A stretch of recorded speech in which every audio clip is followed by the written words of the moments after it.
Bien, la paracha de Vaïshlach que nous étudions cette semaine est une paracha qui est extrêmement riche en beaucoup de sujets.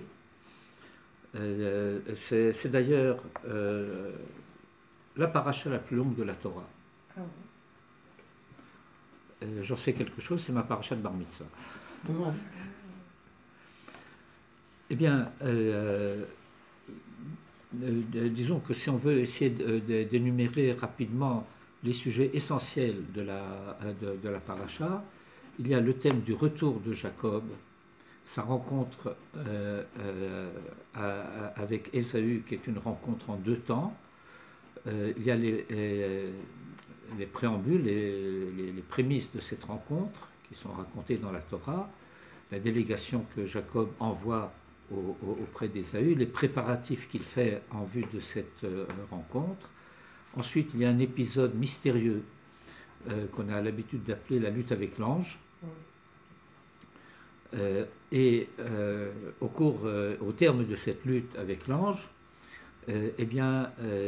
Jacob reçoit de cet ange qui est considéré comme étant l'ange d'Ésaü le nom d'Israël, ce qui implique le fait que l'ange d'Ésaü reconnaît à Jacob les bénédictions que Jacob a reçues de son père, auxquelles Ésaü prétendait. Plus tard dans le récit de la paracha, il y aura une confirmation par Dieu lui-même de cette appellation du nom d'Israël, et donc à ce moment-là de la paracha, nous assistons à une mutation d'identité chez Jacob, le passage de Jacob à Israël, mais cette mutation d'identité n'est pas définitive. Enfin si, elle est définitive, mais elle est en alternance avec la rémanence de l'identité Jacob, parallèle et simultanée, et dans une certaine mesure en tension d'identité avec la dimension Israël. Et dans la suite de la paracha, la Torah va raconter la naissance de Benjamin. Et corollairement à la naissance de Benjamin, la mort de Rachel. Et la Torah va ensuite raconter le fait que Jacob, qui avait été blessé à la hanche, a été guéri, qu'il arrive à un endroit qui s'appelle Shrem, et à cet endroit, il se passe un certain nombre d'événements qui sont bien entendu interreliés, au cours de ce séjour de Jacob à Shrem, eh bien, il y a une tentative qui échoue, parce que le prince charmant de l'endroit n'a pas eu la patience de convoler en juste noces, comme on dit, avec Dina, dont il était tombé amoureux, et qui, elle aussi, était amoureuse de lui. C'est-à-dire, il ne faut pas oublier cet aspect des choses. C'est quand même bizarre, je vous interromps, c'est quand même bizarre que la fille de Jacob puisse rencontrer Esav alors que c'est une fille c'est pas Esav, c'est... pardon, puisque c'est une fille qui est gardée, qui est protégée, etc. Comment elle a pu... Mais vous n'avez pas lu la Torah? Manitou disait, prenez quelques minutes avant le cours pour lire la paracha. Vatetse Dina Batlea Lirot Bibnot Haaretz. Elle est allée rencontrer les jeunes filles du coin. Et Manitou rapportait le fait qu'elle est allée leur poser la question de comment ça se passe chez vous les mariages.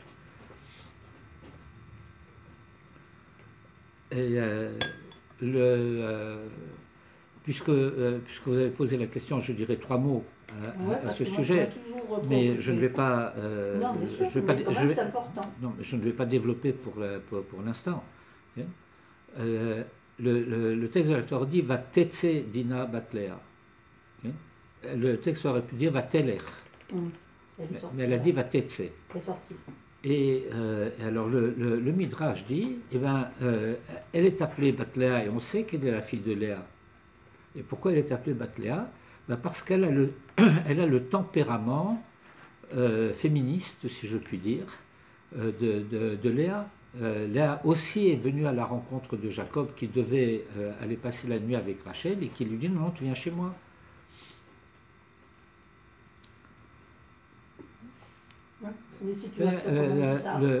Si je me souviens bien, j'espère ne pas trahir ici les souvenirs du Midrash, on dit Yatzanit Haïta. Bon, Yatzanit par la suite c'est devenu un terme très péjoratif. Enfin, ça veut dire c'était une chaste jeune fille, okay, mais elle sortait. Bon, et alors... c'est finalement très parallèle avec Yaakov. Là, Yaakov. Oui, mais c'est sur un autre plan. Et alors, les frères de Dina vont la venger. Ça va être une vengeance assez sévère qui va inquiéter Jacob. Après coup, Jacob va dire « Mais qu'est-ce que vous m'avez fait vous m'avez mis en mauvaise odeur auprès des gens du pays et ils vont nous poursuivre, etc. » Mais la Torah confirme que Dieu est de leur côté. C'est-à-dire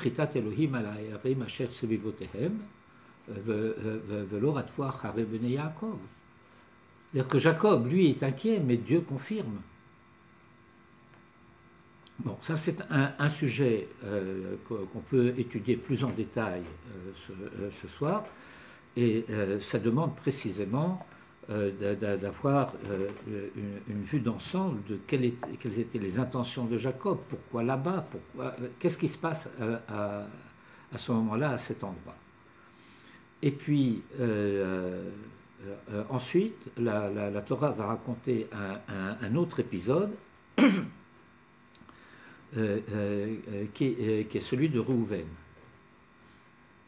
La Torah raconte que Jacob avait installé sa couche dans la tente de Bilha, qui était la servante de Rachel, et Réhouven a trouvé que c'était une insulte à sa mère. Et tant que Rachel était vivante, que Jacob soit installé d'une manière régulière chez Rachel, bon, ben c'était sa femme.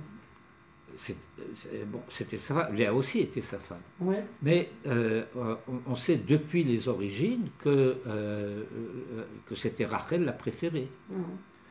Et c'est d'ailleurs parce que Rachel est la préférée que bien que Léa était aimée aussi, elle est appelée Snoa. Et Snoa, ça ne veut pas dire qu'il la détestait, parce que je vais vous dire une halakha. S'il la détestait, il ne pouvait pas avoir de relation avec elle. S'il y a inimitié profonde entre un homme et une femme, la relation conjugale normale est interdite. Vous comprenez le raisonnement. Et donc, Snoa, c'est par rapport à Ahouva. Lorsqu'il y a une moins aimée, alors on considère d'une certaine manière qu'elle est mal aimée par rapport à la bien-aimée. Et alors,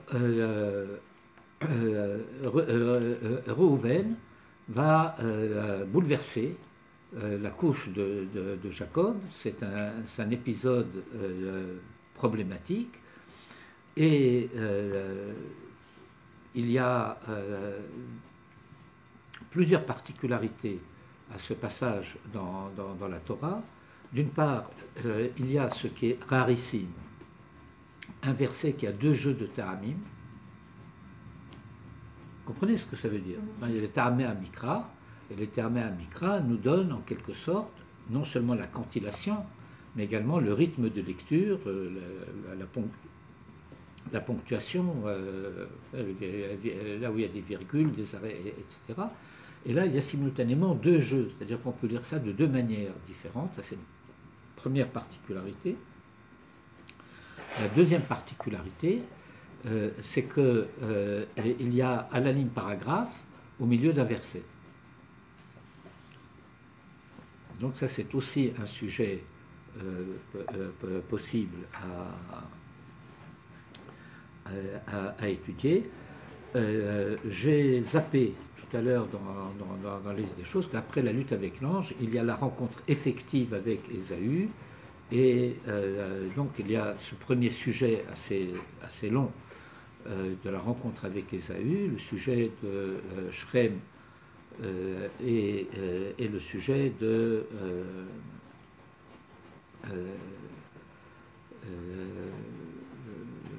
Réhouven. En fait, tout cela, ça appartient à un même mouvement. Il est très difficile de parler de l'un sans parler de l'autre. Voilà. Alors maintenant, nous allons passer au vote.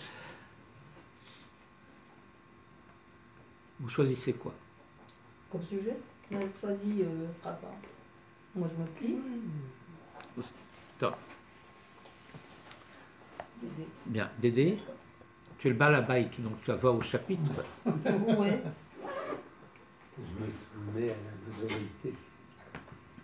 Et pourquoi madame n'est pas là? Tout. Parce qu'on est rentré hier soir et elle avait oublié que ce soir c'était la Chagigat Bat Mitzvah d'une de ses petites filles. Je me suis toujours posé la question de savoir est-ce qu'une Chagigat Bat Mitzvah ou Bar Mitzvah ou ce genre de choses était une cause légitime de Bitul Torah. J'y ai répondu. Bien, alors... Elle a son mari qui étudie pour elle. Bon, nous souhaitons qu'il lui retransmette... Bien, alors... En Algérie, on ne fêtait pas les bat mitzvot. Comment? En Algérie, on ne fêtait pas les bat mitzvot. Oui, mais en Algérie, vous étiez misogyne. Non. Ça n'existe pas. On ne faisait pas des bat mitzvot. Mais je sais bien, ça n'existait pas non plus dans le monde ashkénaze jusqu'aux années 70. Mais le monde a changé. Ben oui. C'était soi-disant une manière d'attirer des petites filles qui... Non, c'est pas le fait d'attirer tellement les petites filles, c'est que il y a... Et Non. de permettre aussi aux parents de se rencontrer. Le garçon, il a il faut distinguer entre 2 aspects de la question. La bat mitzvah n'a pas été inventée dans les temps modernes. La bat mitzvah existe Non, on de parlait facto, de Chagiga. de même que la bar mitzvah. Vous savez, il y a une erreur courante et qui donne lieu d'ailleurs à des phénomènes sociologiques, on peut décrire phénoménologiquement dans les sociétés juives plus ou moins déjudaïsées. Quelqu'un qui dit « Ah, je n'ai pas fait ma bar mitzvah ». Ben, on ne fait pas sa bar mitzvah, on devient bar mitzvah. Et puis, étant donné qu'on devient bar mitzvah, alors il y a une prérogative du jeune homme qui est devenu bar mitzvah, c'est la montée à la Torah. Alors, tradition, étant donné que c'est sa première montée à la Torah, on lui apprend à lire, le pauvre. Et on fait une fête. Mais en réalité, il n'y avait aucune raison de ne pas faire de fête lorsqu'une fille devient bat mitzvah. Vous comprenez seulement, il n'y a pas, a priori, rituellement parlant, une cérémonie particulière au cours de laquelle le fait qu'elle soit devenue bat mitzvah reçoit une dimension sociale. Alors, je voudrais ici préciser, mais c'est une parenthèse hein, de tout cela, mais enfin ça va se relier un petit peu à l'histoire de Dina tout à l'heure. C'est que, en réalité, toute la chagiga de la bar mitzvah, hein, c'est essentiellement quelque chose qui relève de l'événement social et pas du tout de l'événement religieux. Alors, le seul aspect qui pourrait avoir cette connotation religieuse, entre guillemets, c'est le fait de faire une soudat mitzvah. Et bien, on peut faire aussi une soudat mitzvah pour une bat mitzvah. Et alors, on invite des gens, et puis on fait des livrets Torah, et puis on chante, et c'est l'occasion aussi pour les jeunes de recevoir des cadeaux et tout cela. Et donc, il est devenu très vite apparent que dans la société contemporaine, il n'était pas juste que le garçon soit fêté et que la fille ne le soit pas. Et puis à partir de là, il y a eu toutes sortes de dérives, je ne vous dis pas, mais ça existe aussi dans certains milieux où on dépense des sommes astronomiques qu'on ferait mieux de donner à la tzedaka ou faire des dons. Bon, mais voilà. Donc, c'est une évolution, je pense, qui est normale dans le cadre de l'évolution des sociétés contemporaines, de la même manière, et c'est parallèle au fait que, bien que cela ait déjà commencé un peu avant cela, après la guerre essentiellement, que les filles et les femmes qui traditionnellement étudiaient moins que les garçons ont exprimé le désir d'étudier, parce qu'elles ont autant, sinon plus, besoin que les garçons de comprendre qui elles sont.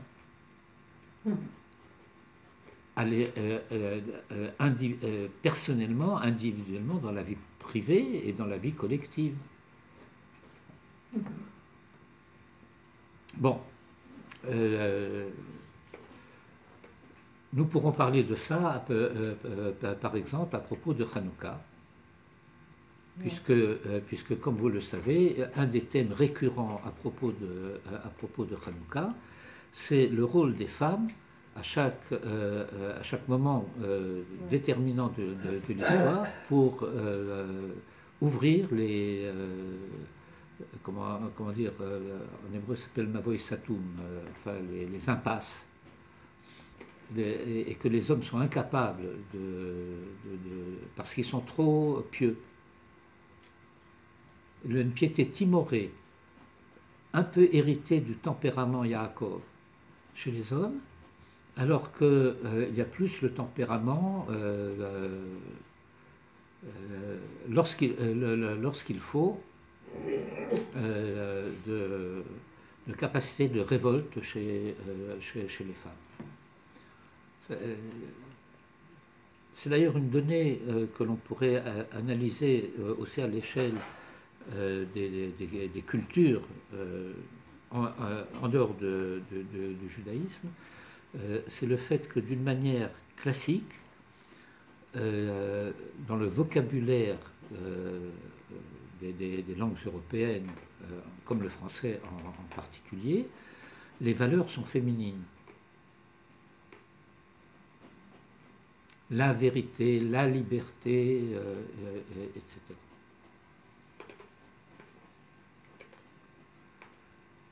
Et on peut comprendre des différences de mentalité à cet égard par rapport, par exemple, aux anglo-saxons, chez qui les substantifs sont neutres.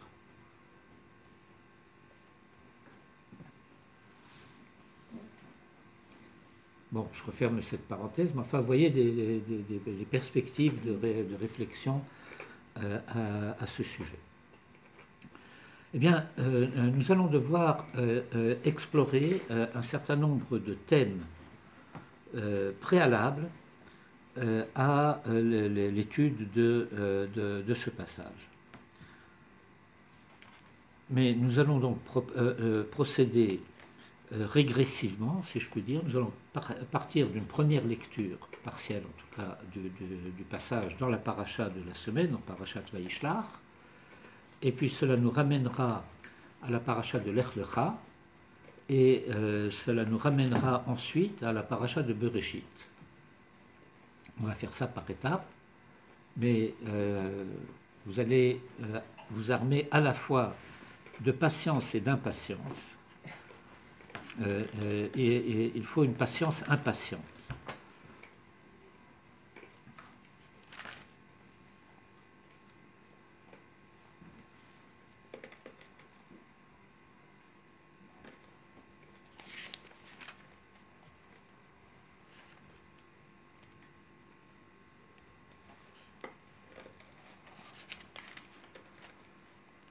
Alors, nous commençons au verset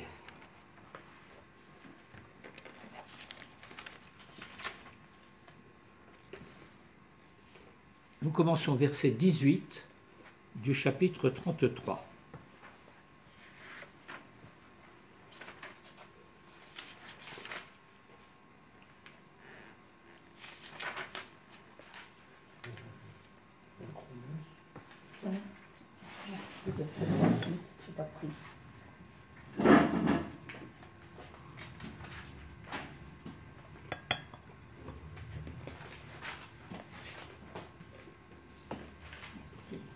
Chapitre 33, verset 18. Vayavo Yaakov Shalem Ir Shechem Asher be'eretz Kenaan bevo'o mipadan Aram Vayichan et pene ha'ir.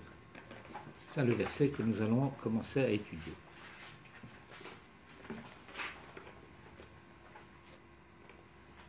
Je suis bête. Oh.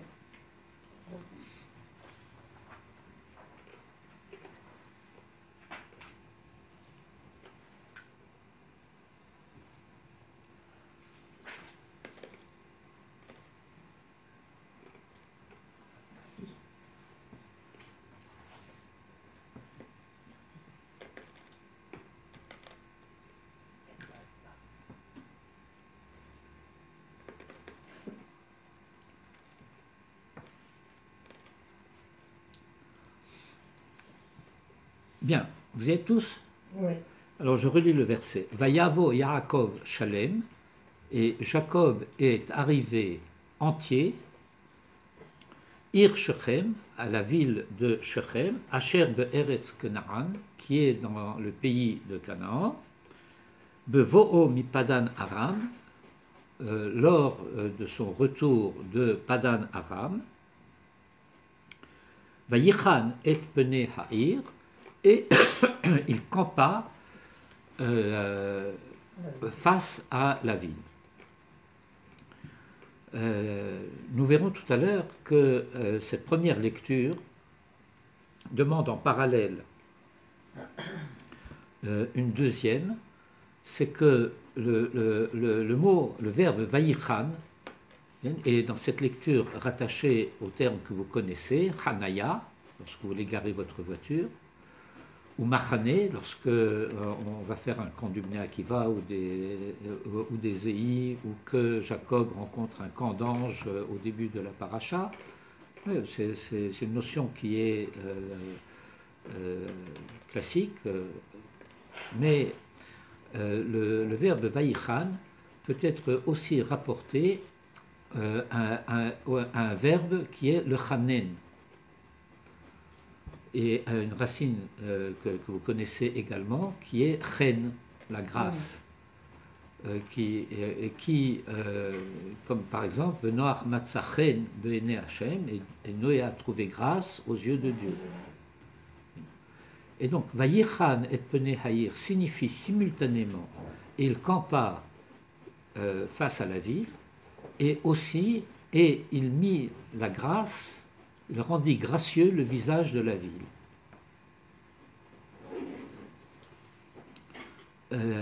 On apprend de ce passage une halakha importante mais pas assez connue, c'est qu'on n'a pas le droit d'habiter quelque part sans faire du bien à l'endroit où on habite.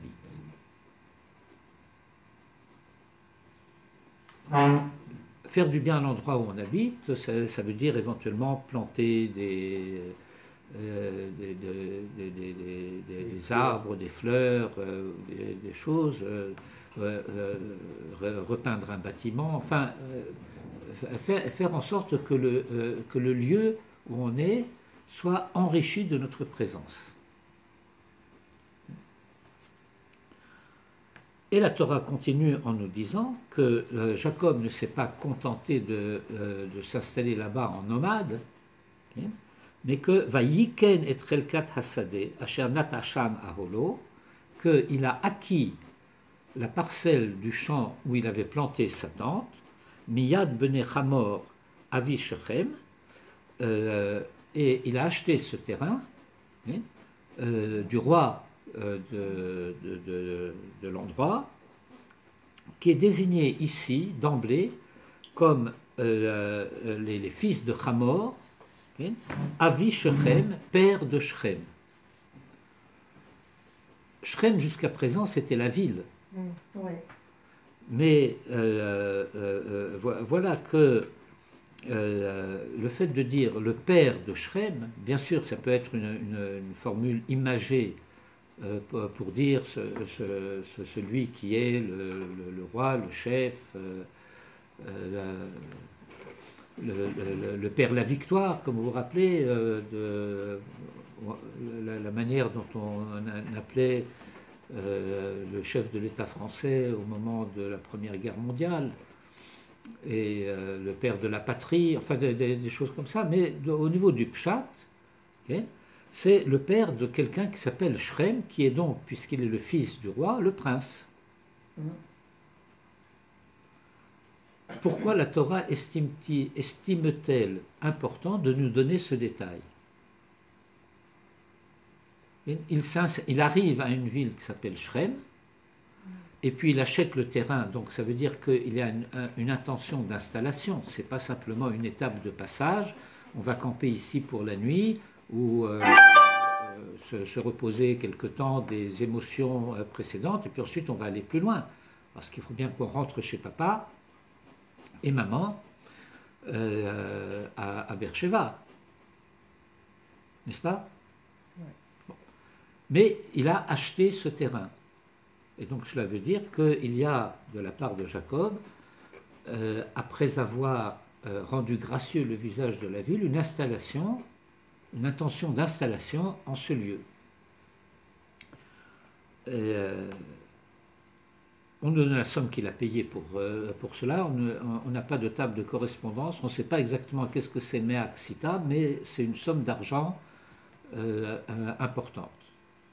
Ça représente plusieurs années de salaire, quoi. Vous voyez, les terrains étaient déjà... quand on a racheté Eretz Israël avec le KKL, on a payé des sommes comme ça aux Effendi et autres personnages qui les détenaient tout en les occupant. Et puis, verset suivant, verset 20, Vayatsev Sham Misbeach, que Jacob a érigé un autel, et qu'il l'a appelé El Elohei Israël, et il y a toute une exégèse pour comprendre qu'est-ce que c'est que cette appellation, qui appelle qui, et de quelle manière, mais je mentionne ce dernier point pour dire qu'il y a donc de la part de Jacob dans son installation à cet endroit une dimension qui ne concerne pas simplement une péripétie terrestre, mais qu'il y a aussi une dimension de relation à cette nouvelle identité qui lui a été octroyée d'être appelé Israël, et que par conséquent il y a ce que j'appellerais une indication claire, même si elle n'est pas explicite, du fait que ce qui se passe et ce que la Torah nous relate ici est un événement de dimension messianique. Ça va jusque-là? Oui. Question? En quoi c'est une dimension? Oui, c'est Ben ça. parce que si la Torah nous dit qu'il est venu là, donc il est venu là exprès, il devait avoir ses raisons, qu'il n'est pas venu là comme s'arrêtant pour une pause, pour une étape, il achète un terrain. Donc il y a une dimension de ce qu'on va appeler une achiza bakarka, en termes sionistes contemporains, une emprise sur la terre, mais ça veut dire c'est à cet endroit-là qu'il décide de commencer son installation en Eretz Israël. Et il érige un hôtel. Alors plus tard, ça sera HOTEL, mais à cette époque-là, c'était AUTEL. Okay. Et il invoque à ce sujet, à cette occasion, ce nom de Dieu d'Israël, Israël, nom qu'il vient de recevoir.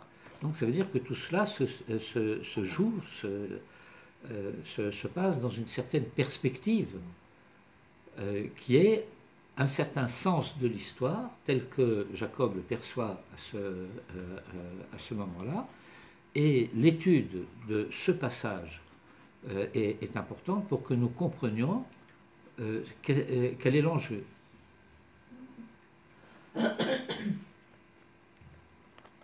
Alors,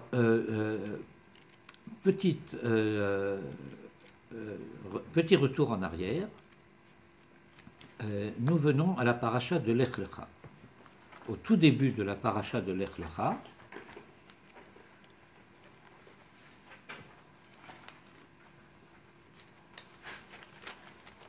et là,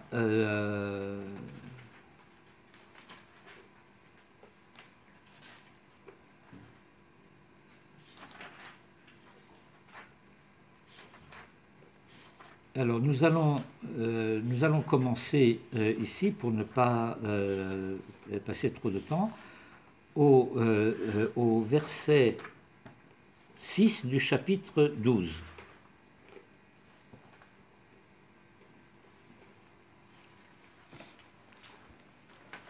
Alors, verset 6 du chapitre 12, pendant que vous cherchez, j'indique un petit peu l'arrière-plan.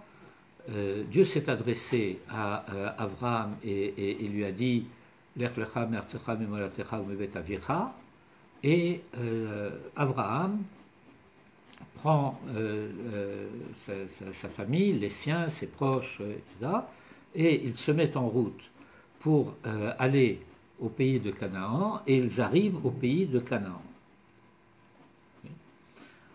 Et verset 6, Vayavor Avraham ba'aretz, et Avraham a traversé le pays. Je vous rappelle qu'il vient du nord, il traverse le pays, et la Torah nous dit Ad mekom Shrem, Ad Elon Moreh, V'hakanaani az ba'aretz. V'hakanaani az ba'aretz, le Midrash et Rashi le rapporte, nous dit eh bien que à ce moment-là où Abraham vient dans le pays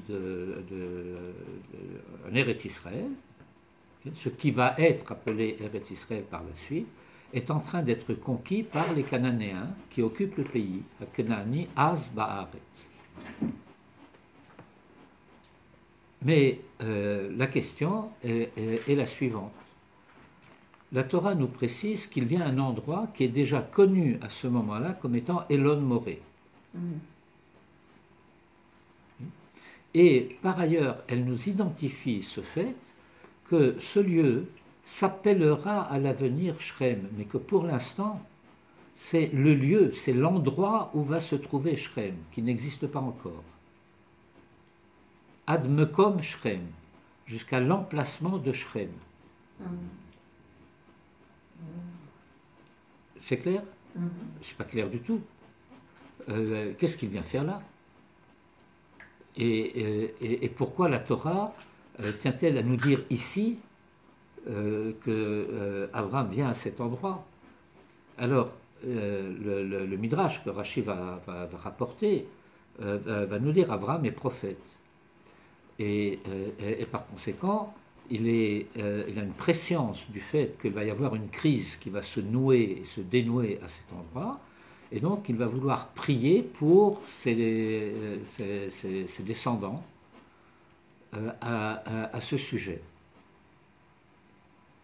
Mais cette réponse ou cet éclairage du Midrash, pour importante qu'elle soit, est aussi étonnante que la question à laquelle il prétend répondre. Y aurait-il une fatalité que cela doit être de manière problématique, que ce qui va se passer là-bas, si cela doit se passer, se passe? Vous comprenez? Donc la Torah nous met une puce, si j'ose dire, à l'oreille pour nous dire, tu sais, un peu plus loin, on va rencontrer cet endroit, mais ça ne sera plus un lieu, ça sera une ville. Et c'est une ville qui va s'appeler Shrem, et le fils du roi va porter le nom de la ville.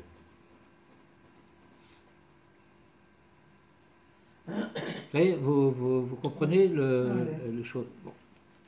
D'ici, nous retournons un peu plus en arrière et nous allons arriver au chapitre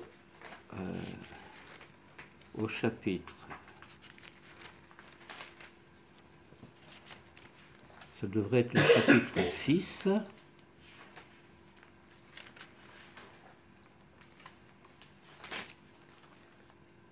Ou 5.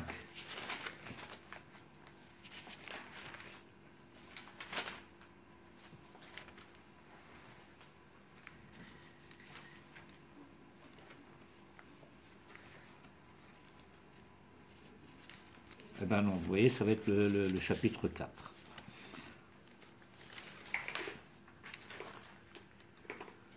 Donc au chapitre 4 et au verset 17.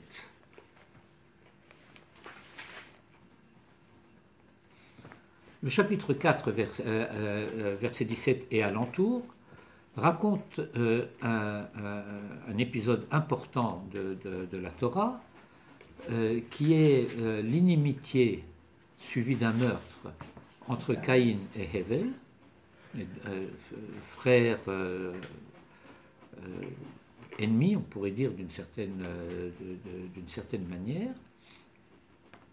Et puis le jugement de Caïn, et la Torah nous fait savoir qu'un sursis va être accordé à Caïn, qui va être 7 fois renouvelé au cours des 10 générations qui vont de Adam jusqu'à Noé, parce qu'il s'agit de déterminer par l'histoire de sa descendance, est-ce que Caïn était un assassin ou seulement un meurtrier?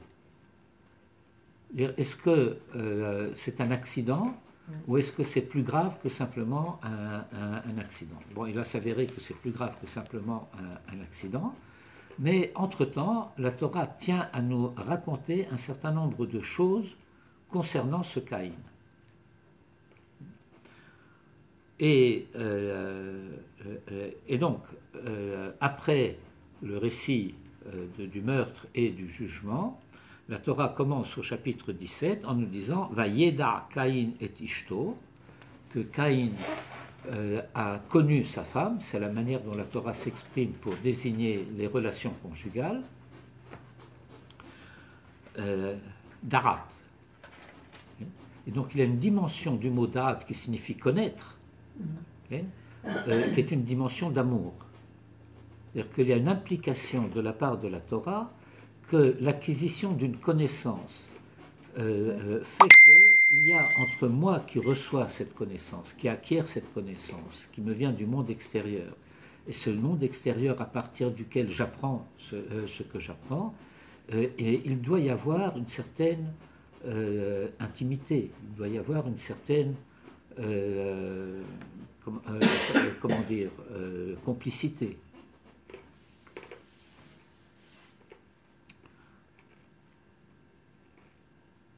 Et donc, Caïn va connaître sa femme, comme nous disons. En culture occidentale et française, lorsque des gens utilisent un langage, enfin je crois que c'est un peu passé de mode, mais un langage un peu précieux comme ça, et pour poser des questions indiscrètes, l'avez-vous connu bibliquement?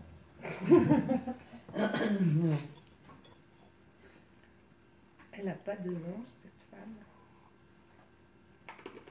Elle n'est pas nommée. Elle n'est pas nommée, non? Elle n'est pas nommée dans la Torah. C'est son fils qui est nommé et qui donne le nom Attends, de la ville. attendez. Donc, Vayeda Caïn et Ishto, Vatahar, et elle conçut, Vateled et Chanor, et elle enfanta Chanor.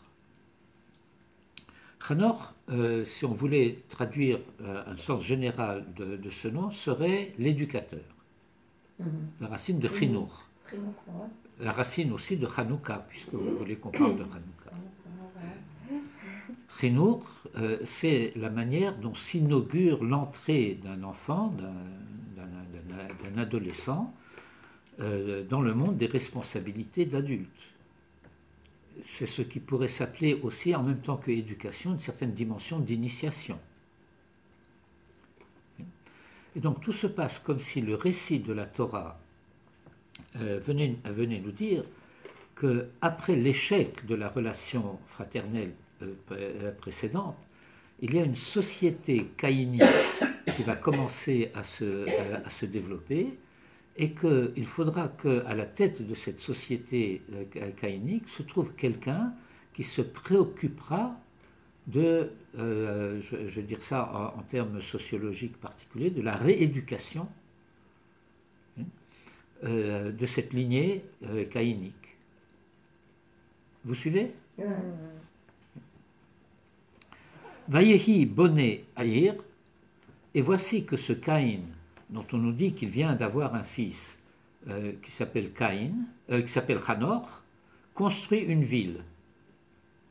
Vaïkra Shem Ha'ir, et il a appelé le nom de la ville que Shem Beno Chanor. Et il a appelé la ville du nom de son fils Chanor. Pardon. Myriam, je te rappelle, je suis en cours. En cours de quoi? Vous comprenez ce qui se passe là.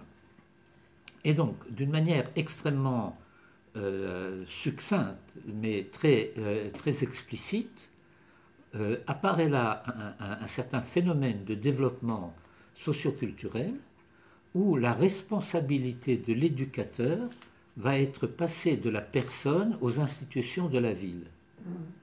Aux institutions, c'est-à-dire à l'impersonnel des institutions de la ville. Et à la génération suivante, va Yivvaled la Chanor et Irad. Il naquit à Chanor Irad. Et Irad, ça pourrait être le citadin ou le citoyen. Vous voyez, le nom de l'homme est passé de la personne à la ville, à la génération suivante.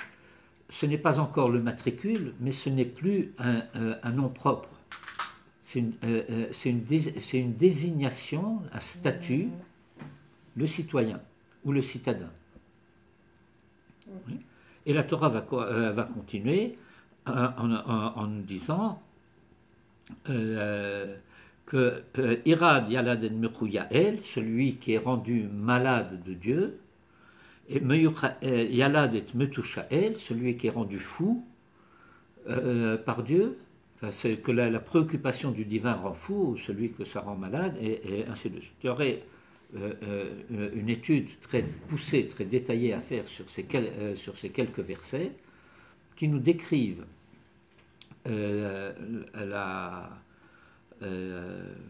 comment dirais-je, Hiddar de route, aidez-moi à traduire Hiddar de route, la dégringolade. Mais chute, c'est un peu khatpami comme ça. La dégradation progressive de cette lignée où il y avait une espérance. Hanor, et puis voilà que cela devient caduc parce qu'elle n'a pas réussi à conserver la relation à la dimension des relations personnelles et que ça s'est dégradé au niveau de cette situation, on la connaît très bien de nos jours, hein, où on téléphone quelque part, on a besoin de parler avec quelqu'un, on va avoir un répondeur qui va nous donner un menu auquel on ne comprend rien, et il faut taper un numéro qui nous amène à un autre menu, etc. Et si on veut parler à quelqu'un, c'est assez épouvantable. Et quand on arrive finalement à voir quelqu'un en ligne, il dit « mais moi je n'y peux rien ». Vous voyez ce processus.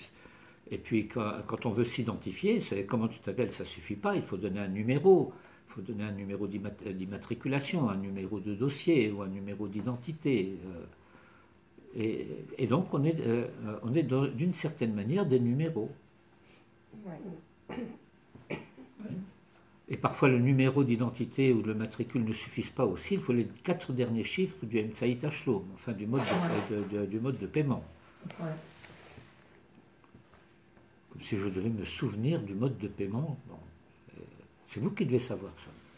Enfin bref, c'était juste pour actualiser un peu cet état d'esprit de ce qui se passe là. Mais donc essentiellement, ce que nous retenons de ce passage pour le moment, c'est que dès le début, Vayehi Boné Eir, et Vayehi introduit toujours un problème, comment dirais-je? Un problème négatif, un problème... Oui, une catastrophe. Une catastrophe, voilà. La Torah aurait pu se contenter de dire Ubana Ir, et il construisit une ville. Voilà, Vayehi Boné Ir, il est devenu bâtisseur de ville. Et donc la Torah, de manière un peu indicielle, nous fait prendre conscience du fait que dans cette lignée caïnique va se développer un problème qui va faire que les sursis finalement vont échouer les uns après les uns. Ou alors c'était une cassette qui n'était pas à son début.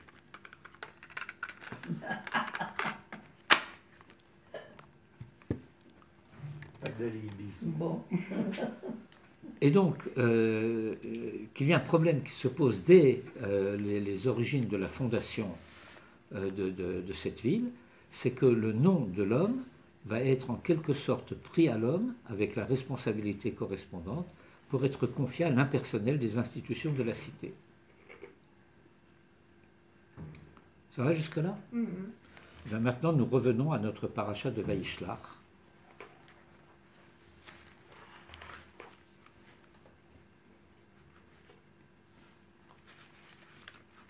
Et à l'arrivée de Jacob, guéri, entier, on dit Vayavo Yaakov Shalem Irshachem.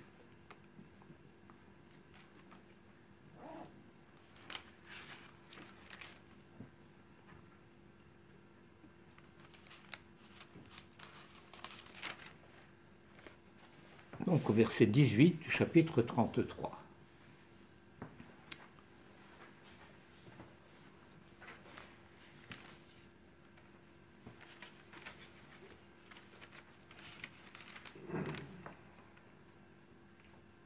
Que se passe-t-il ici? Eh bien, ce qui se passe ici, c'est que Jacob a 12 fils.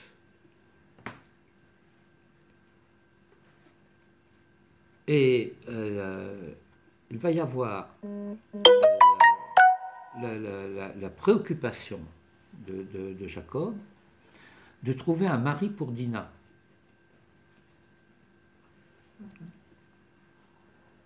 Et voilà qu'il apprend qu'il existe un endroit au monde où la ville a rendu son nom à l'homme. C'est-à-dire un processus inverse de ce qui s'était passé dans l'épisode de Caïn que nous avons lu il y a quelques instants, et que donc il y a un lieu où l'identité humaine reprend la responsabilité de sa destinée. Et il va y avoir donc une tentative de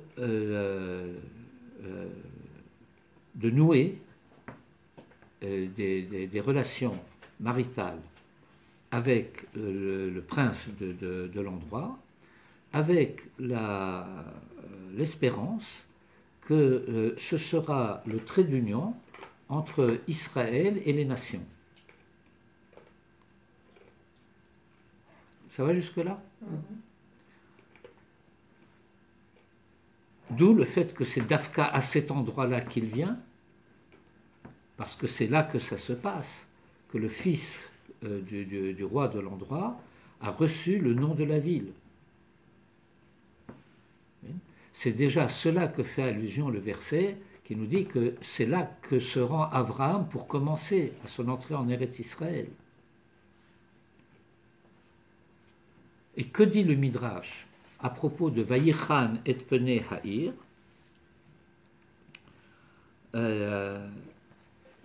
Ce que je vous ai traduit tout à l'heure, qu'il a rendu gracieux le visage de la ville, et le Midrash pose la question, il a fait ça comment? Qu'est-ce qu'il a fait pour rendre gracieux le visage de la ville? Alors, la réponse qui est donnée, c'est Matbea Tiken Lahem. Il leur a frappé monnaie. Genre, les gens de l'endroit connaissaient le troc. Maintenant, ils vont avoir quelque chose qui va remplacer le troc, c'est l'argent. On va frapper des pièces de monnaie, ce qui est d'ailleurs une prérogative royale.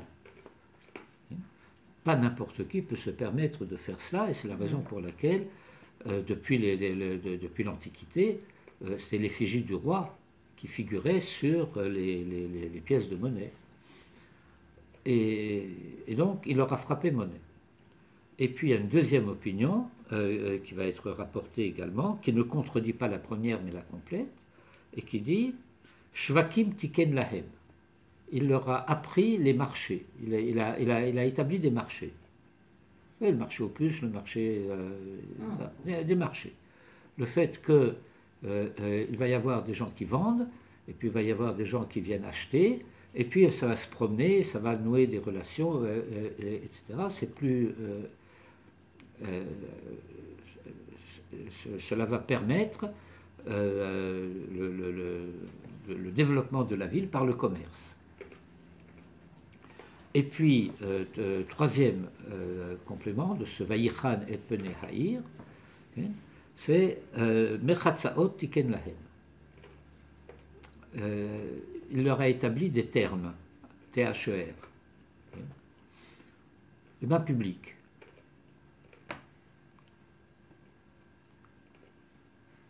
Ça va jusque-là?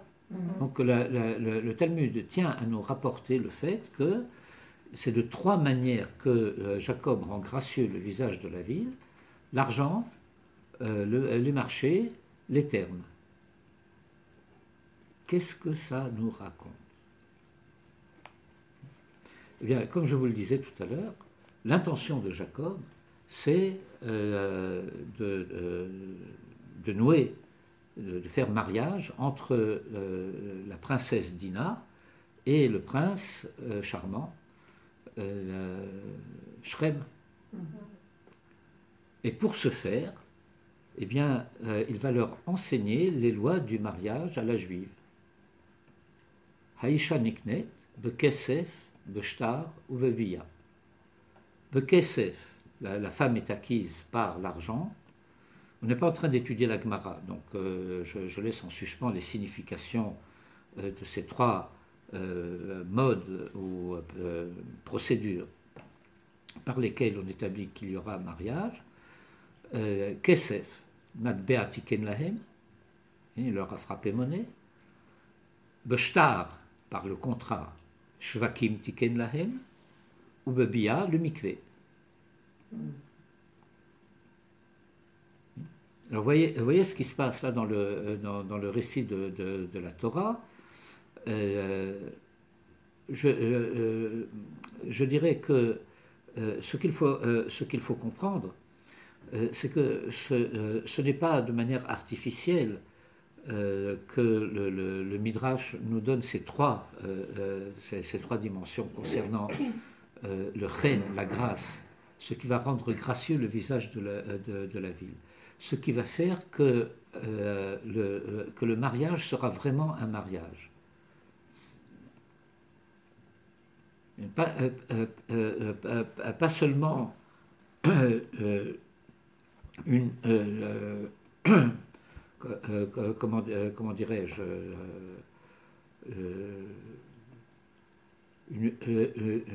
une union stable comme ça, je ne veux pas utiliser des mots plus crus, mais que c'est vraiment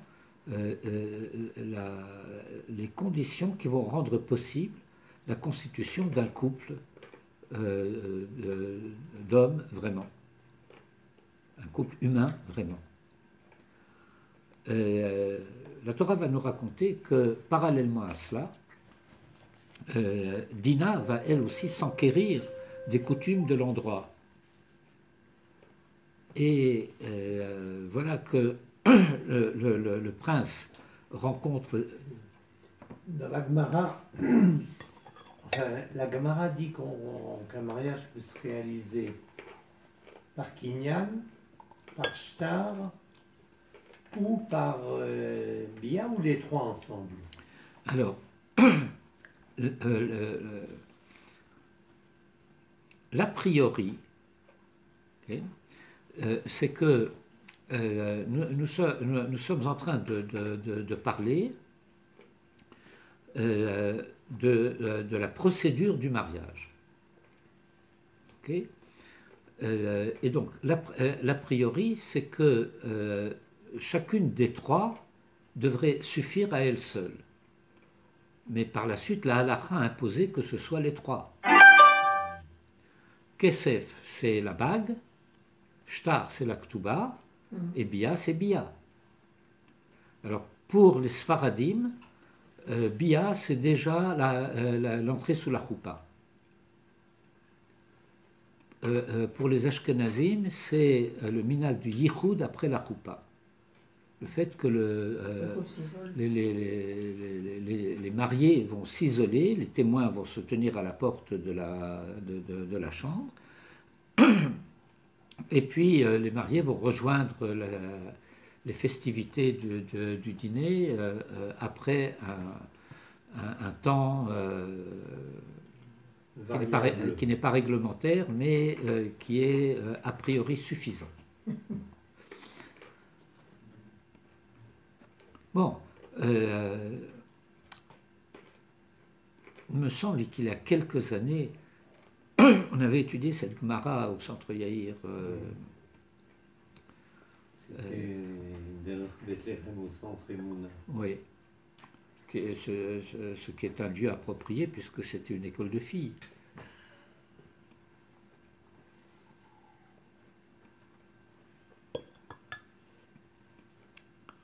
Et voilà que donc Shrem, qui est le prince, va rencontrer sa promise, si je puis dire,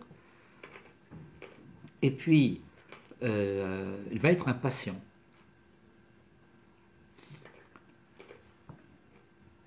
Il va être impatient, il va la prendre, et puis il va la ramener chez lui, et puis après il va venir avec papa la demander en mariage.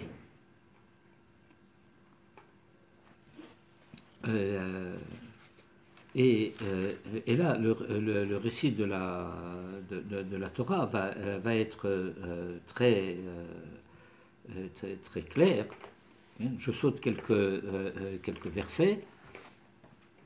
Et Shrem dit à son père Hamor, je suis au verset 4 du chapitre 34, Kachli et Ayalda Hazot le Isha, prends-moi cette jeune fille, cet enfant, comme épouse. Or, Jacob avait entendu qu'Itimé et Dina Bito, que sa fille Dina avait été, la Torah utilise ici un terme pudique que nous traduirons quant à nous. Bon, Timé, littéralement, ça veut dire qu'elle a été rendue impure.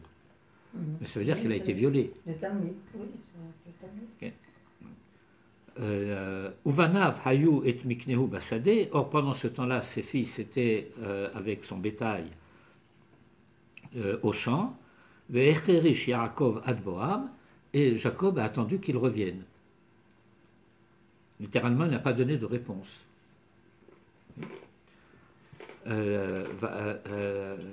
Vayetze Hamor Avi Shechem el Yaakov le Daberito. Et donc Hamor vient en délégation parler avec Jacob. Et simultanément, venez Yaakov, Ba'u min Hassade, que Shomram, les fils de Jacob, sont venus du champ ayant entendu ce qui s'était passé. Vayit Atzvu Ha'anashim. Et les hommes furent tristes. Vayichar lahem meod, et ils furent très en colère. Et suivez bien maintenant, qu'il ne va là asa ve Israël, parce que comment? Ils ont profané Nevala, enfin. Oui, Nevala, c'est pire que profane. Je ne sais pas comment ils traduisent là-bas. Mais avait commis une infamie. Avait commis une infamie, ouais. C'est une flétrissure, voilà, littéralement. Oui. Comment? Une abomination. Une abomination. Non, quand Jéthro va parler à Moïse, lorsqu'il lui dit « Mais qu'est-ce que tu fais que tu es assis et tout le monde fait la queue là en venant, tu t'en sortiras jamais. Navol tivol. » Eh bien, c'est le terme qui est utilisé pour désigner le fait qu'une plante, une fleur, va faner. Ça veut dire bon, faner, c'est très proche de profaner. Mais qu'est-ce que ça veut dire, la flétrissure ou le fait qu'une fleur, une plante fane, se fane? Ça veut dire que c'est un avenir qui est en quelque sorte radié. Mais ça, c'est déjà un terme important. Mais Asa de Israël, ça veut dire que les fils de Jacob, depuis que leur père a reçu le nom de Israël, et Israël, pour l'instant, ce n'est que le nom propre du père, mais les fils vivent cela déjà à l'idée, au niveau de l'identité collective Israël, de ce qui sera l'identité collective d'Israël, naissante maintenant, mais déjà présente. L'ishkav et bat Yaakov, de coucher avec la fille de Jacob, hors mariage, v'chen lo yaseh, et ça ne se fait pas. Vadaber chamor itam les morts. Et donc tout se passe comme si, maintenant ce n'est pas seulement à Jacob que s'adresse Hamor, mais à Jacob et à ses fils. Et d'ailleurs, le pshat n'interdit pas de lire que c'est aux fils qu'il s'adresse, comme si le père était resté en retrait. Et puis voilà qu'il fait une déclaration d'amour et une demande en mariage en bonne et due forme. Le fait que dès lors, ça ne sera pas simplement un mariage unique, il y aura des relations qui vont s'établir entre vous et nous, et ainsi de suite. Je vous rappelle simplement, pour que les idées soient bien en place, que lorsque Jacob arrive avec ses fils, ce n'est pas une petite famille de nomades qui est arrivée là. Jacob arrive avec d'importantes, comment dirais-je, des troupeaux, des serviteurs, des servantes. Bon, c'est un clan. Vous comprenez, c'est pas une petite famille de quelques pauvres nomades comme ça. Et vous résiderez avec nous, verset 10, la terre, voilà qu'elle est là devant vous, disponible, elle vous est disponible. Chevu usecharuha ve'echazuva, installez-vous, faites-en le commerce et prenez-en possession. Et puis maintenant, Shechem lui-même va intervenir dans la discussion pour dire à n'importe quel prix, je suis prêt à donner tout ce que vous voulez, etc. Et maintenant, voyez le verset 13, celui que vous avez zappé tout à l'heure en posant la question. Vayaranu venez Yaakov et Shrem et Hamor aviv bemirma vayadaberu. Les fils de Jacob disent à Shrem et à Hamor, aviv, par ruse. Et ils ont parlé. Et puis la Torah rappelle Asher timé et dina achotam. On ne peut pas faire ça. La tête est achotenu de donner notre sœur, le ish asherlo orla, à un homme qui n'est pas circoncis. Qui cherpati lanu, car c'est honteux pour nous. Cherpa, c'est un mot plus fort que honteux, mais on va s'en contenter. Et ce n'est qu'à cette condition que nous accepterions, c'est que vous vous circoncisiez.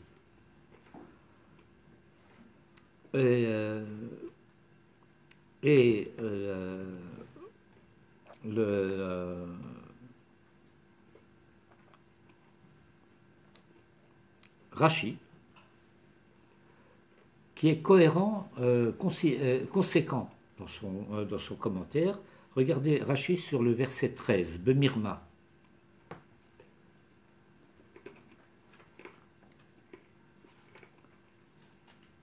Le commentaire de Rashi tient en un mot. Il nous explique que le mot de mirma doit s'entendre bechorma.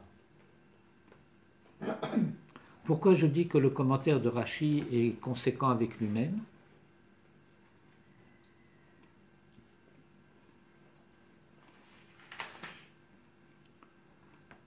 Où est-ce que nous avons déjà rencontré ce terme de bemirma? Des brachot entre lorsque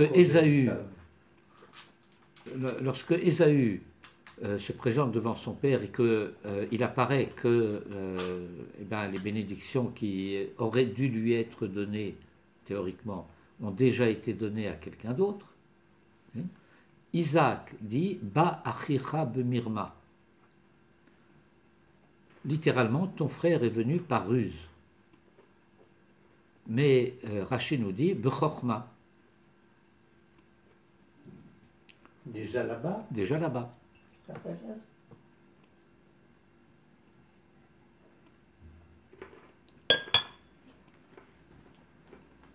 Bon, c'est un sujet très important.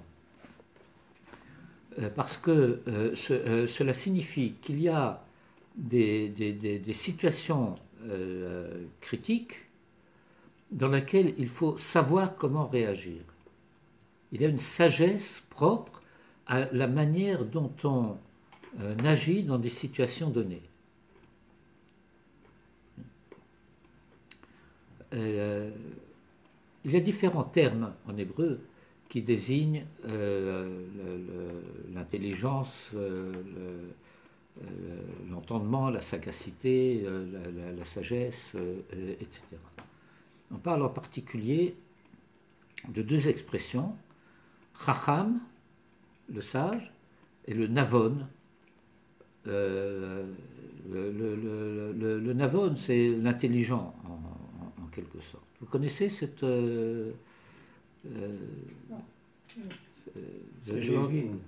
oui, de la Shon Havana. Okay. Alors, il y a un dire israélien, c'est pas exactement un proverbe, mais c'est une manière d'expliciter le sens des notions. C'est que le navon sait se sortir des situations dans lesquelles le chacham ne se met pas.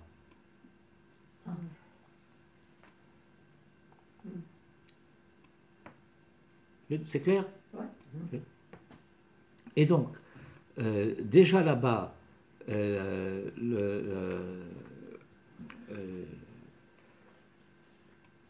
Ésaü s'inquiète et son père lui dit, eh ben, ton frère a su agir comme il fallait.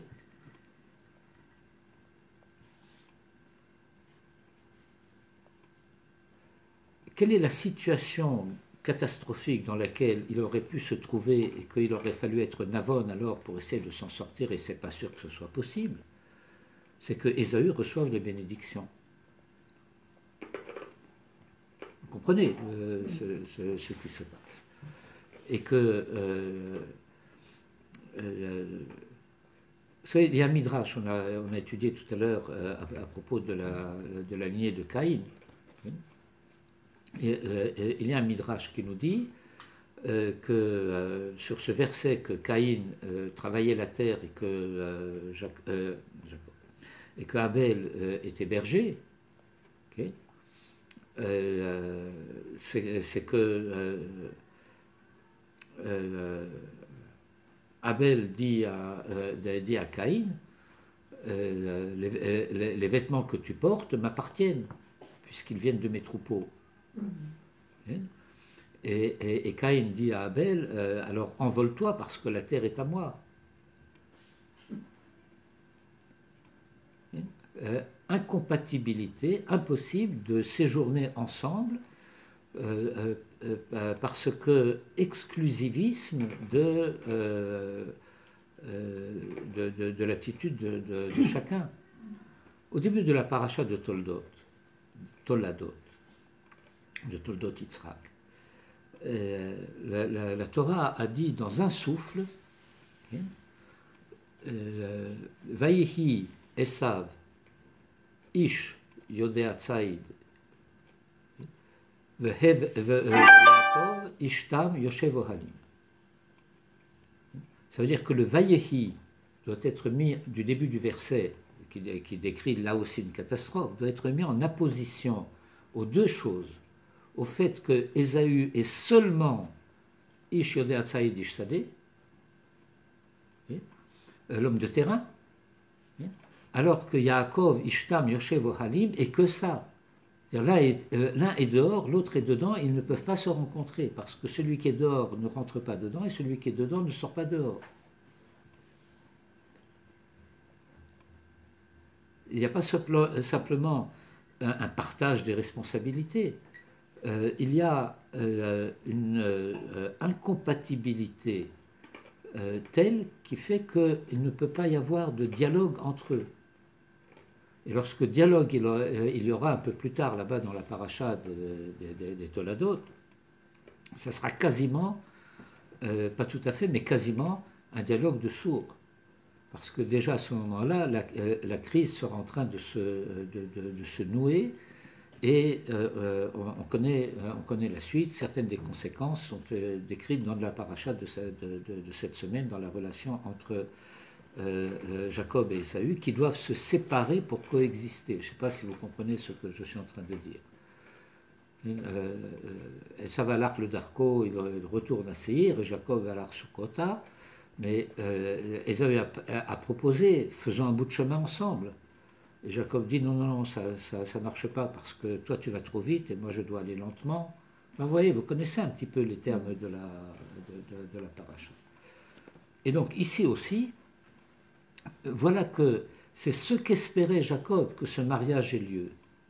Mais voilà que cette relation s'est nouée d'une manière catastrophique qui rend ce mariage impossible aux yeux des fils de Jacob.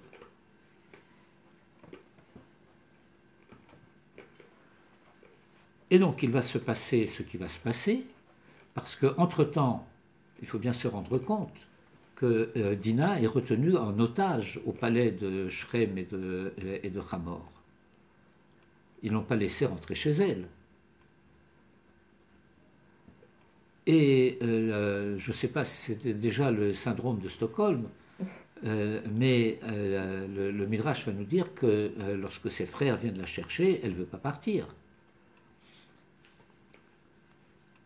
Bon, c'est une histoire compliquée, si je puis dire, qui se passe ici. Mais je saute un petit peu parce qu'on ne peut pas étudier tous les versets dans le détail. J'arrive au verset 30 du chapitre 34, okay, après les événements.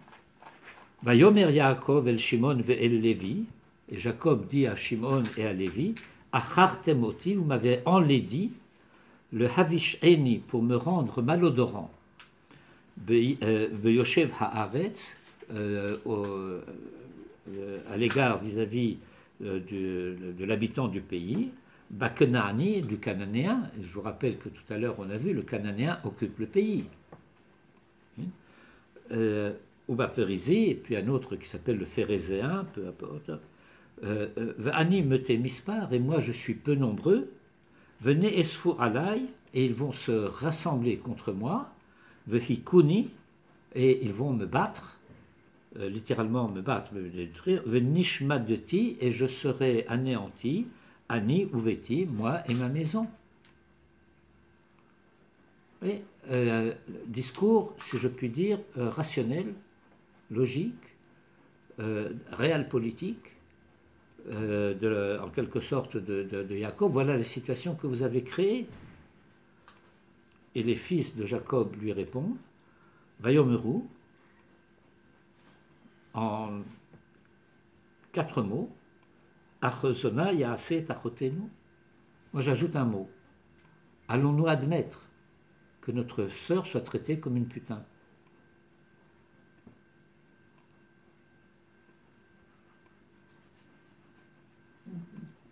C'est exactement ce qu'ils disent. Hakezona Yaase Tachotenu.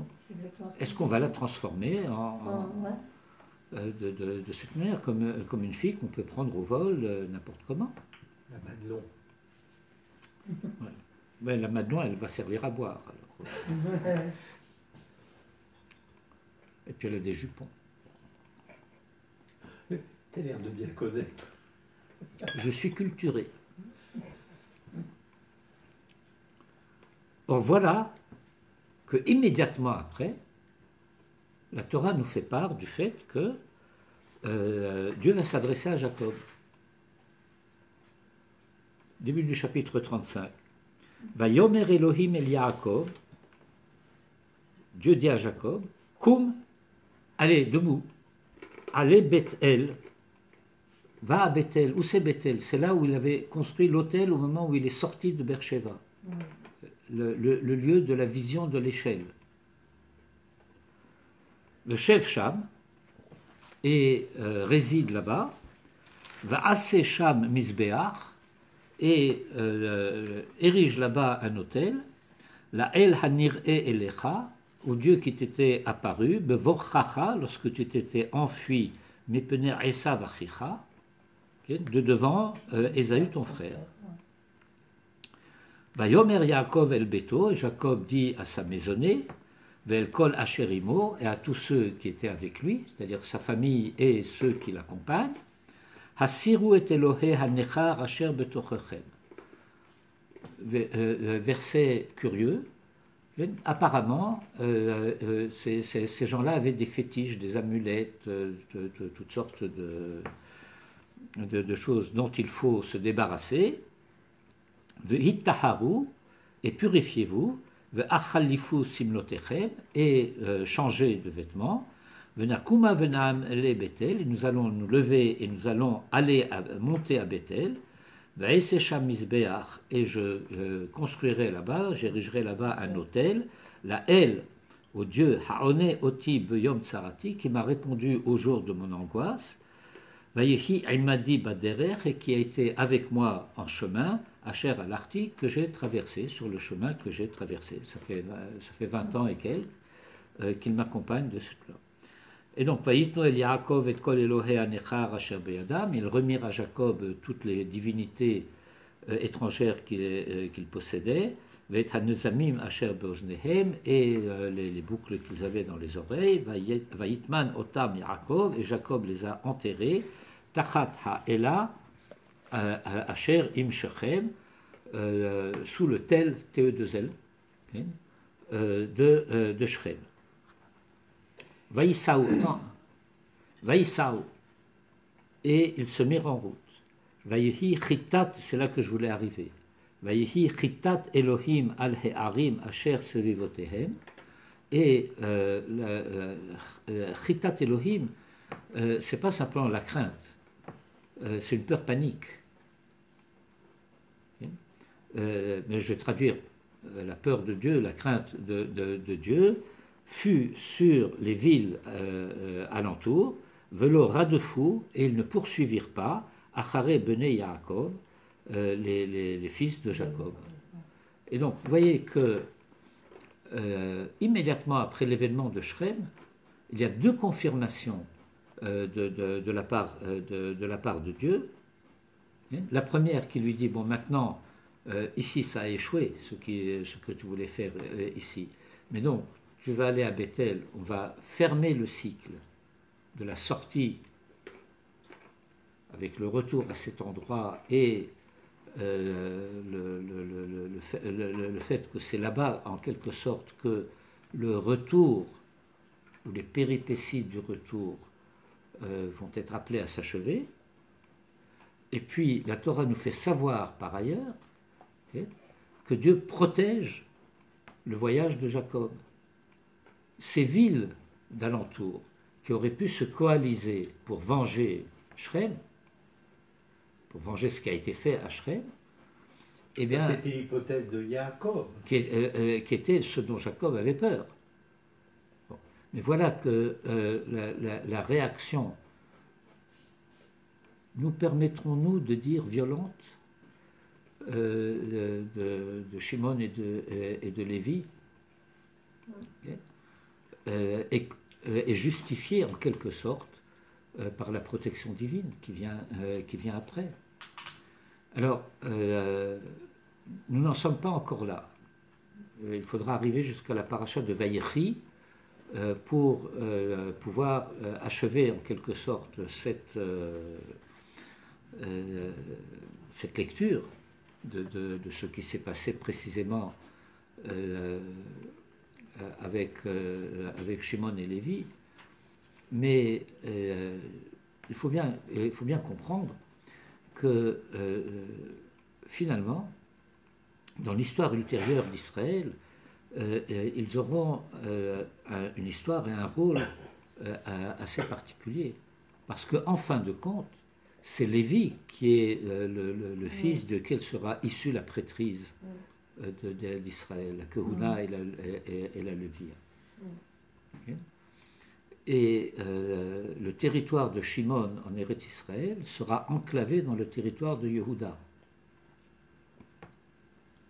Ce que Jacob dira dans sa bénédiction à ses fils, Achalkem beYaakov afitzem beIsraël. Afitzem beIsraël, Achalkem beYaakov. Je ne me souviens pas très bien, mais vous vérifierez, c'est l'un des deux. Afitzem beYaakov, c'est Lévi, qui sera dispersé dans toutes les tribus de Lévi et qui n'a pas de territoire propre. Achalkem, c'est le fait qu'il sera séparé des autres, puisque son territoire sera enclavé dans le territoire de Yehuda. Mais lorsque les frères de Joseph descendront en Égypte, et que va se passer en Égypte ce qui va s'y passer, et que les frères vont devoir retourner chercher Benjamin, vous vous rappelez de toute cette histoire, mais il y a un des frères qui va être pris en otage, et qui va être mis en prison. Lequel? Shimron. Pourquoi? Parce que Joseph sait qui c'est. Il faut se méfier de celui-là. C'est un baraquet, quoi. Ouais. Bon. Mais un des sujets qu'on aurait pu étudier si nous avions étudié la paracha de Vayetze que nous n'avons pas étudié, c'est les Midrashim qui donnent l'explication des noms des fils de Jacob. Oh, dommage. Oui, dommage, n'est-ce pas? Bon, tu veux rester là si tu veux. Il t'explique. Non. Mais bon, je crois que Madame Simsovic aussi, elle est seule un peu trop longtemps. Oui. Et donc, voilà, ce que je voudrais simplement, en quelques phrases, expliquer ce qui va se passer dans la suite.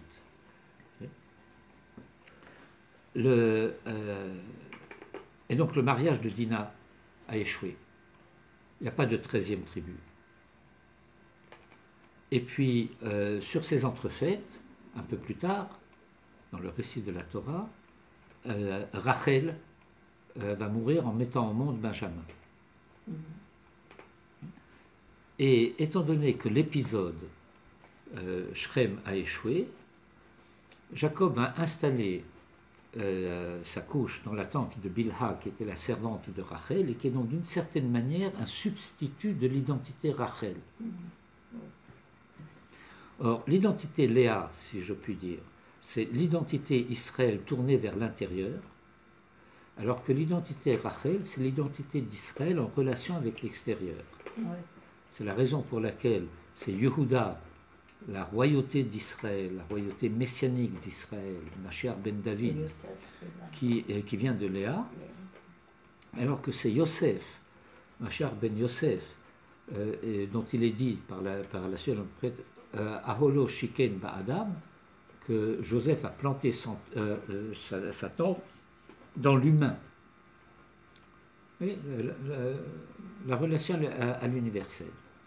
Et puisque ce qui était en jeu dans l'esprit de Jacob avec la 13e tribu, c'était précisément cette relation à l'universel, alors Jacob va dire, eh bien, puisque ça n'a pas marché avec Dina, eh bien, je vais moi tenter d'engendrer cette 13e tribu avec Bilha. Vous voyez l'intention. Et alors, vous allez prendre très rapidement, simplement juste lire les versets. Chapitre 35, verset 22.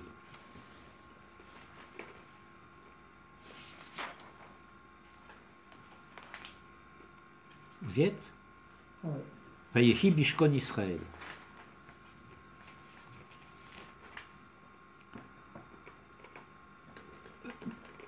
Bishkon Israël, c'est plus fort que Beshevet Israël. Et dans le mot Shron, il y a le mot Shrina. Et puis voilà que Jacob ici est appelé Israël. On va prendre du verset 21 d'ailleurs. Vaïssa Israël. Et donc la Torah nous indique bien que ce qui est en train de nous être raconté ici est un indice Israël, pas un indice Yaakov. Vaïssa Israël, Vayet Aholo Mehal'a le Migdal Eder, il planta sa tente au-delà de Migdal Eder. On n'explique pas, comprendre pourquoi cette indication géographique, topographique. Vayhi Bishkon Israël Ba'aretzahi. Et il arriva alors que Israël résidait, à la manière dont on parle de la résidence de la Shrina, en ce pays, Vayelech Reuven, et Reuven est allé, et vous voyez ici ce que je vous disais tout à l'heure, que le verset va comporter un double jeu de ta'amim. Et puis il va arriver ce qui arrive. Je n'ai pas le temps de décrypter ce qui se passe, que Reuven va aller gêner, déranger la relation entre Jacob et Bilha. Va Yishma Israël, et Israël entendit.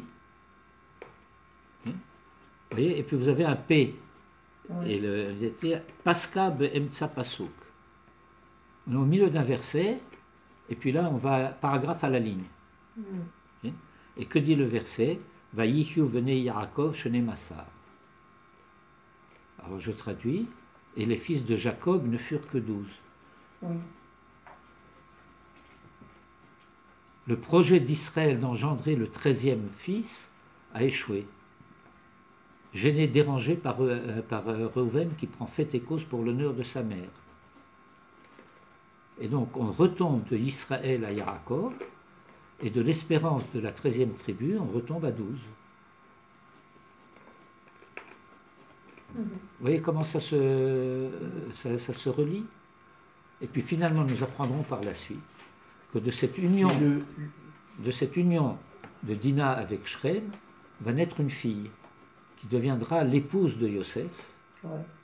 Et Yosef aura 2 fils qui s'adjoindront aux tribus d'Israël, alors que Yosef lui-même sera retiré du nombre. Et donc, les tribus d'Israël, finalement, malgré l'échec de Shrem, seront au nombre de 13 grâce à la fille issue de ce faux mariage, enfin de ce mariage raté. Et Shrem deviendra la capitale de Joseph, et c'est là qu'il est enterré. Et pour ce soir, la boucle est bouclée. Merci beaucoup.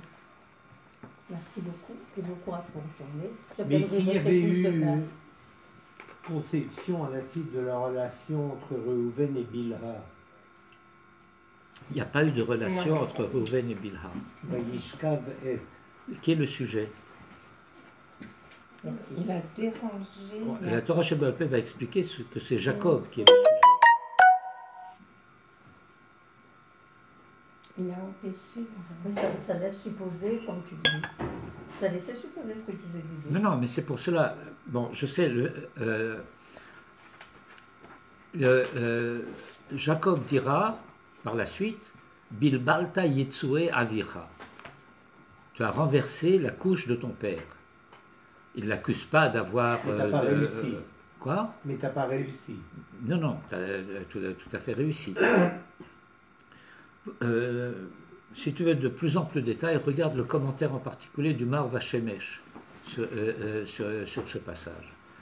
Il y a une halakha, je dis bien une halakha, qui dit que lorsque un couple est uni dans sa relation de couple, Ouais. et que quelqu'un rentre dans l'appartement, pas dans la chambre nuptiale, enfin pas dans la chambre à coucher, mais qu'on entend quelqu'un marcher dans la maison, ils doivent se séparer.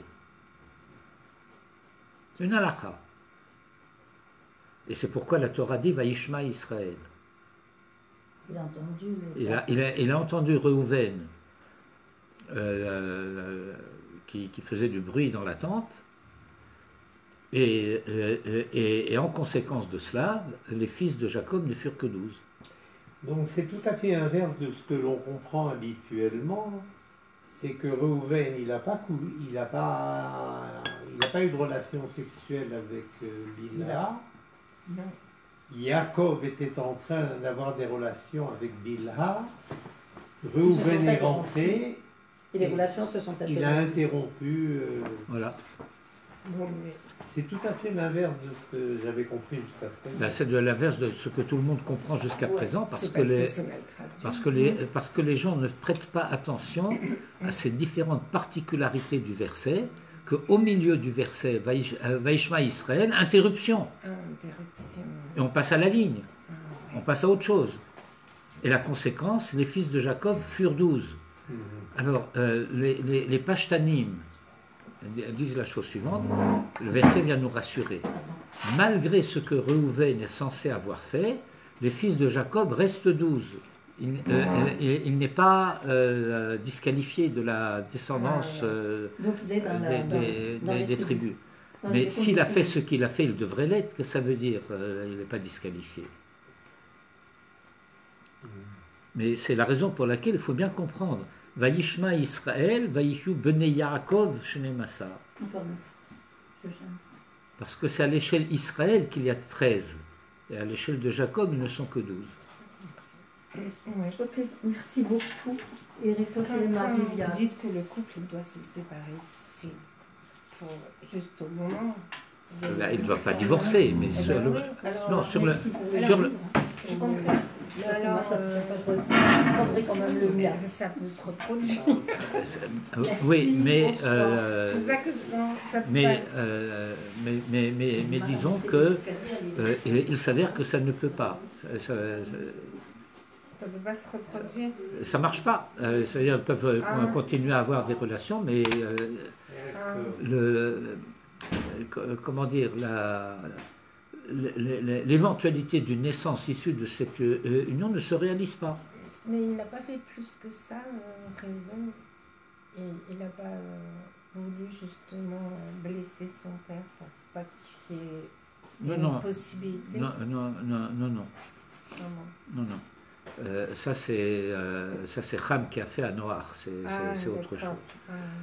Mais par la suite, Reuven va sauver Joseph. Ouais. C'est un brave garçon, Reuven. Oui, en général, ils sont gentils. Non, pas gentil, mais c'est des gens bien.